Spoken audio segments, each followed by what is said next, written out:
Hello everyone and welcome back to Baskar Bricks, and today I'm going to be reviewing set 75312, the Slave one, and this is for the Mandalorian Season 2, 593 pieces, 2 minifigures. And I'd just like to say, for the little bit that you are seeing right now, the voice that you are hearing and the footage that you are seeing are not together. But when we get into the specifics, they will be together. Just right now they are not, just because of some limitations that I'm experiencing currently.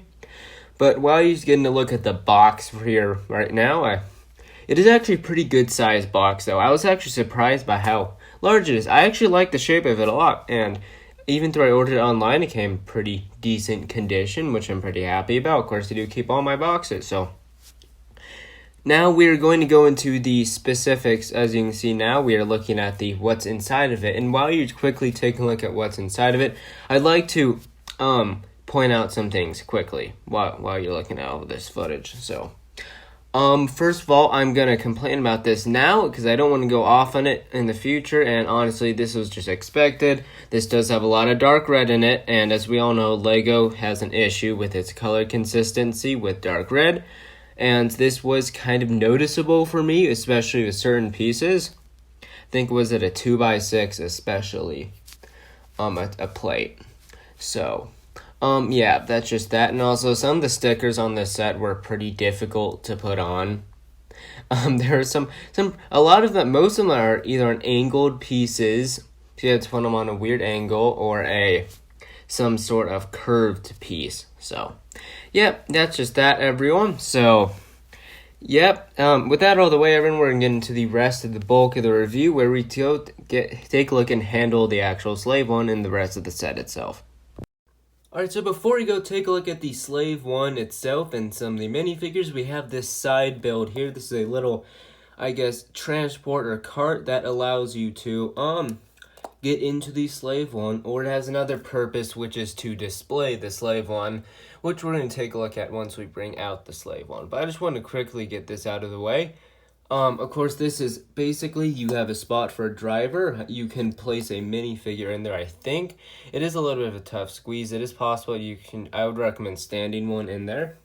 It has some decent details. You can slide it around here. And I must say, though, this has some possibilities from future basic modifications, this being a toy.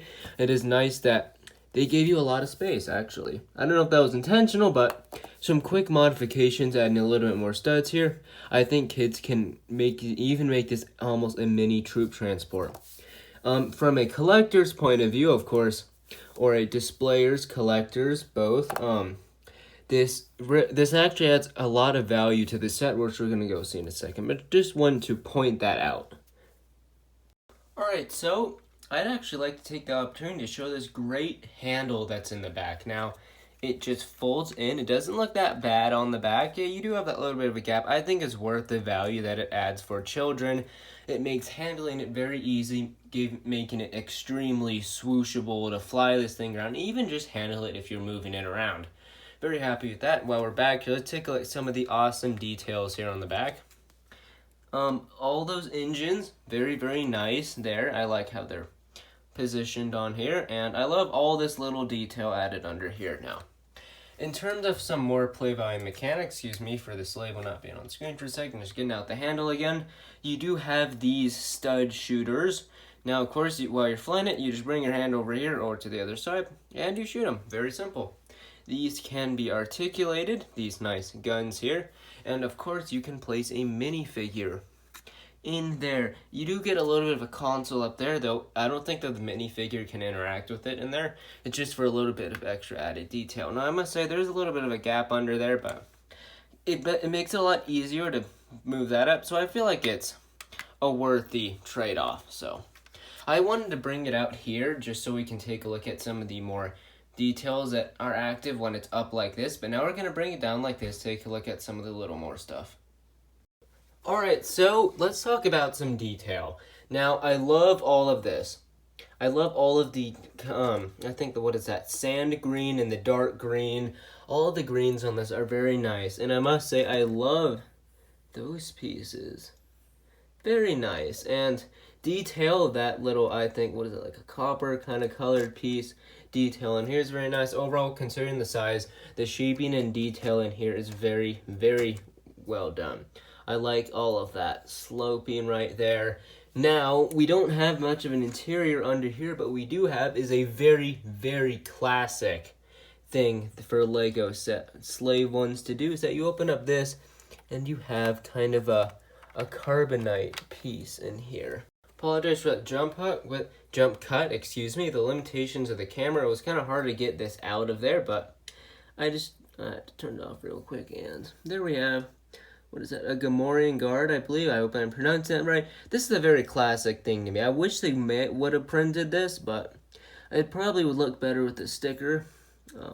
Yet, I think this is a great addition to the set. It's a very classic thing for a Slave 1 to have. And, I don't know, I think some people would get maybe some use in their mocks off of this. So, I'm very happy with this. Nothing on the back, though, or on the sides. Would it like, maybe, it's very rare that I ask for another sticker, but maybe something on the back there for some sort of control panel would have been nice. And you just lift that down, and then it all looks well underneath there. Or you can just lift it back up and just slide it in. Then, there you go. Nice little feature there. In terms of play features, that's just about all that I really have to say much more about this build. You know, I'm going to be honest, I really like this build. I like it. It looks good sitting down like this. It looks good standing up. I'm very, very pleased overall with the turnout of this model. Alright, so let's talk about some of the minifigures in this set. We're going to start off with the one that is not exclusive. This is the Mandalorian. Now, of course, I've talked about him before. He just has wonderful printing throughout. A very, very wonderful figure. He actually has equipped with a pistol and this Beskar spear. I love having that piece. That is such a nice piece. His printing is just phenomenal. My only complaint would be here in the helmet.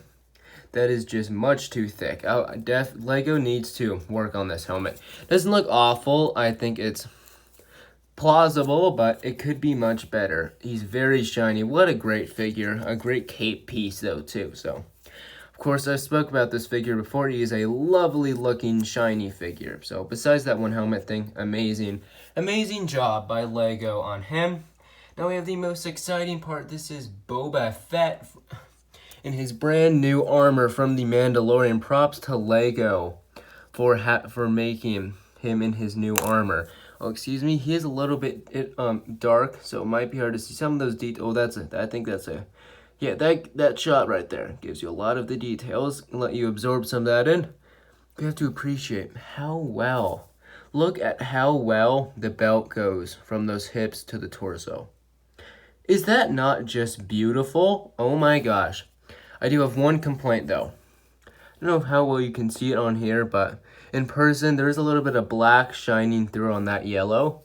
Even though on the other side, I think it actually looks great. Arm printing just looks wonderful, besides that one thing, but I can get over that. He is full leg printing. It is just a beautiful, beautiful minifigure here. So, let's take a little bit more look at his head. And I love this head because not only can be used for Boba Fett, this can also be used for a clone trooper. That is a perfect head if you have like a battle-scarred clone trooper. Here is his helmet. It's a little bit dark colors, might be a little bit hard to see, but looks fantastic. So, and he has a jetpack. So, overall, I think that the minifigures that we get are great. And now when we get to my overall thoughts about this set in just a minute, almost just about now, we are going to be talking about some things that I thought would be a little bit better about this set. So, yep, now let's get into that. Alright, so let's talk about everything as a whole. Now, of course, I really, really like this set. I'm a huge Boba Fett fan, but they have never owned a Slave 1, nor a modern mint condition Boba Fett minifigure. So, me personally, I'm extremely happy with my purchase of this set. Of course, Lego Star Wars sets are always a little bit overpriced. They come with that, I guess, a Star Wars tax, basically. So it's not going to be a perfect value. The chance of a Star Wars set being perfect value nowadays is almost impossible. But I feel like you get a pretty decent value here. Some people may not think this is worth $50. I feel like the complexity, there's a lot of a lot of detail put into this. So I can kind of get where that's coming from. It could be cheaper, though. I must say that, yeah. Definitely could be cheaper, but I definitely think everything here in terms of the builds, a lot of use is put into this, a lot of good things here. This has a lot of great purpose put in it. Being able to prop it up is an amazing feature in terms of play feature. I think LEGO gave us everything they could. I would have preferred somewhere to put Boba Fett's blaster. I didn't even talk about that, actually, so my apologies, but that's that. So, in terms of minifigures, of course, the minifigures that we get are very detailed Half-Life arm printing, which is awesome. I did talk about this in my video where I ranked all of the new Star Wars sets. I definitely think that he should not be in here.